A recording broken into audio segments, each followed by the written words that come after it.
Monsieur Ibrahim Bouakarba, commissaire chargé des politiques macroéconomiques à la CEDEAO, était donc au micro de Nando Dambélé. Le premier tour de l'élection présidentielle dans notre pays est prévu le dimanche 7 juillet 2013. C'est le ministre de l'administration territoriale, de la décentralisation et de l'aménagement du territoire qui l'a annoncé au cours d'une conférence de presse aujourd'hui devant une cinquantaine de journalistes. Le colonel Moussa Sinko Koulibaly a révélé que les consultations électorales pourraient coûter jusqu'à 60 milliards de francs CFA. Le compte rendu de Moïse Traoré.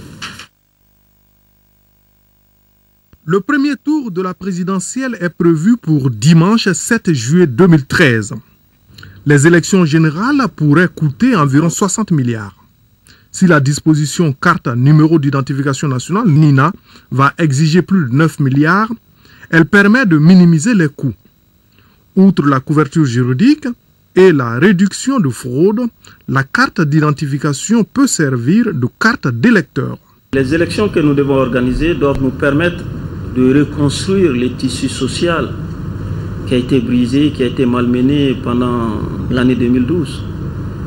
Essayer de contribuer à trouver des solutions à toutes ces difficultés que nous avons. C'est pourquoi nous avons dit que nous allons organiser les élections sur l'ensemble du territoire pour permettre de ressouder les esprits, de ressouder les cœurs, de permettre au Mali de rester un et indivisible. Le ministre de l'administration territoriale, de la décentralisation et de l'aménagement du territoire avait rappelé les actions menées par son département après la signature de l'accord cadre. Physiquement, l'administration est en train de retourner dans les localités, mais pour permettre un fonctionnement normal, un fonctionnement correct de ces administrations, nous avons besoin de refaire ces bâtiments, de remettre en place un certain nombre de services, et cela demande un certain délai.